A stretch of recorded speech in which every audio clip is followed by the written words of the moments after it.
Hello everyone, welcome to Anju Bansal Maths classes. Today we are doing third sum of exercise 3.1. The cost of 2 kg of apples and 1 kg of grapes on a day was found to be rupees 160. After a month, the cost of 4 kg of apples and 2 kg of grapes is rupees 300. Represent the situation algebraically and graphically.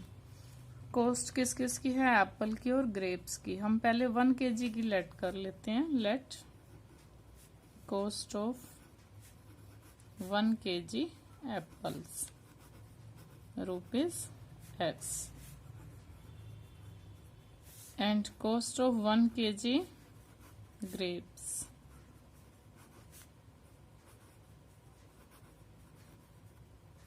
Rupees y. 2 kg apples कितने के हुए? अगर 1 kg x के हैं तो according to question 2x rupees के. 1 kg Apple grapes हैं तो y रुपीज के. और टोटल कितने दिए हैं? 160. ठीक है बेटा. Now second equation is 4 kg apples 4x के और 2 kg ग्रेप्स 2y के. देन 300. अब आप अगर आपको मैंने पहले 3.4 में ये करवाया a1/a2 क्या है 2/4 और b1/b2 इसमें क्या है 1/2. ये भी 1/2 है. c1/c2 क्या है 160 ठीक है. 2 8 जा 2 15 जा 8/15. a1/a2 equal to b1/b2 but not equal to c1/c2. तो यहाँ से क्लियर है कि इसका कोई सॉल्यूशन नहीं होगा. No solution. Equations have no solution. No solution means ये कहीं इंटरसेक्ट नहीं करेंगी. इसका मतलब ये नहीं है कि हमने ग्राफिकली इसको रिप्रेजेंट नहीं करना. हम इसका ग्राफ बनाएंगे एल्जेब्रिकली. ये 2 इक्वेशंस बनी है. ये सिर्फ आपको इसलिए बताया है कि ग्राफ इंटरसेक्ट नहीं करेंगी दोनों lines. This is the graph. और इसमें अब हम वैल्यूज निकालते हैं. पहले 2x plus y equal to 160 और y को हम इधर रखते हैं तो सम थोड़ा इजी हो जाता है. Second equation is 4x plus 2y equal to 300 and 2y equal to 300 minus 4x.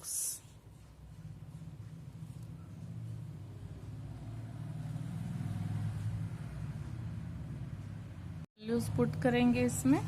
x की वैल्यू पुट करते जाते हैं. इफ x इक्वल टू क्या वैल्यू ले रहे हैं हम 40 60 और 80 ले लेते हैं. 40. If x is 40 then y is हमने x 40 क्यों लिया? एक तो हम ग्राफ पे इसको 20 40 60 ले रहे हैं. अगर इसको 10 लेते हैं देखो 10 2 जा 20 140 बहुत बड़ी वैल्यू है. हम वैल्यूज ऐसे ले रहे हैं कि अगर ये 40 है तो 40 2 जा 80 और 160 minus 80 then y is equal to 160 minus 2 into 40. 160 minus 80 कितना आ गया 80. तो वैल्यू क्या आ गई 40 80. Second if x equal to 60 दोनों वैल्यू आसपास की ही ले रहे हैं हम. Then y is equal to 160 minus 2 into 60. 160 minus 120 we get 40 and 60 40. If x is equal to 80 then y equal to 2 into 80. 160 minus 160 we get 0. Value is 80 0. 20 भी put कर सकते हो आप. 22 जा 40 120 आ जाएगा. Now y is equal to 300 minus 4x/2। अब हमने वैल्यू ऐसी ही पुट करनी है कि 4 से मल्टीप्लाई करके 300 में से माइनस करके जो आए वो 2 से डिविजिबल हो। तो हम वैल्यूज ले रहे हैं इसमें भी। Let if x is equal to 40, 44 जा 160, 140, यस राइट है। If x equal to 20 then 300 minus 4 into 20, 80, 300 minus 80/2 कितना आया 200, 20/2 110। वैल्यू क्या आ गई 20 और 110। If x equal to 40 then 300 minus 4 into 40/2, 300 minus 160/2, 140/2 कितना 70, we get 40, 70, second value is 40, 70. If x equal to 60 then 64 जा 240, 240/2 122, 240 minus किया हमने तो 60 बचा, ओनली 62, 60 है तो 30। वैल्यूज हमारी आई है 60, 30। अब हम टेबल बनाते हैं। हम टेबल यहीं इसी ग्राफ पर ही बना रहे हैं टेबल। चलो यहाँ बनाते हैं, स्पेस बहुत कम है तो विजिबल है। अब एक्स वाई कितना कितना है 40, 80, ये 40 तो ये 80, 60, 40, 60 तो 40, 80, 0। अब इसकी भी टेबल हम बना लेते हैं, स्पेस नहीं है यहाँ फिर भी। कितना आया था फर्स्ट वैल्यू 20, 110, 20, 110, 40, 70 और 60, 30। ये 40, 40 का डिफरेंस आ रहा है, यहाँ भी 40, 40 का डिफरेंस आ रहा है, ऊपर 20, 20 का डिफरेंस है। चलो अब हम वैल्यूज ये ग्राफ में लेते हैं। देखो सभी वैल्यूज पॉजिटिव हैं। सबसे पहली बात तो आप ये नोट करो कि सभी हमारी किस में आ जाएंगी,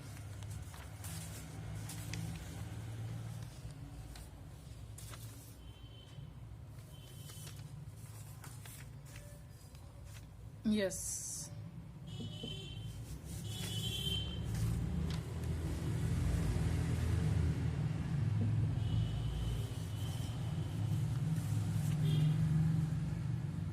वन 2 3 4 5 6 मैक्सिमम 110 है y में। x में 80 लास्ट है, 20, 40, 60, 80, 100, 20, 40, 60, 80, 100, 120 because 110 is the last value। अब देखो हमारी वैल्यूज हैं 40, 80, 40 पर 80, 40 वाली लाइन को सीधा 80 तक चले जाओ। This is 40, 80 and you will write here 40, 80, 60, 40, 60, 60 वाली लाइन को जाओ 40 तक, 60, 40, 80, 0, दिस इज 80, 0, यहाँ लिखोगे 80, 0। इनको आप सबसे पहले ज्वाइन कर दो। अदर वैल्यूज भी, अगर दूसरी वैल्यूज अभी लेंगे तो सब मिक्स हो जाएगा। एक लाइन आपके पास आ गई 20, 110। नेक्स्ट में 20, ये 100 और ये 120, तो बीच में क्या है 110 और यहाँ लिखो 20, 110। नेक्स्ट है 40, 70, this is 40, this is 60, 60, this is 80, तो बीच में क्या है 70। ये क्या है 40, 70, तो यहाँ लिखोगे 40, 70। 60 30, दिस इज 60, दिस इज 30, ये 20 की लाइन, ये 40, ये 30, तो ये है 60 30। देखो ये ज्वाइन करते हैं अब इनको हम, ज्वाइन ऑल दिस, और ये बिल्कुल पैरेलल जा रही है इसकी। नो सॉल्यूशन हो तो पैरेलल ही जाती है, इसीलिए मैंने आपको पहले 3.5 3.6 में ये टेबल भी करवा दिया और आपको सॉल्यूशन सब निकालने भी आते हैं। इसका सॉल्यूशन निकाल ही नहीं पाओगे, because A1 by A2 equal to B1 by B2 but not equal to C1 by C2, तो नो सॉल्यूशन। नो सॉल्यूशन हो तो आप टेबल देख लेना, जो आपको टेबल मैंने बनवाई थी 3.5 में, नो सॉल्यूशन आ गया। और ये आपका थर्ड सम था। Thanks and have a nice day.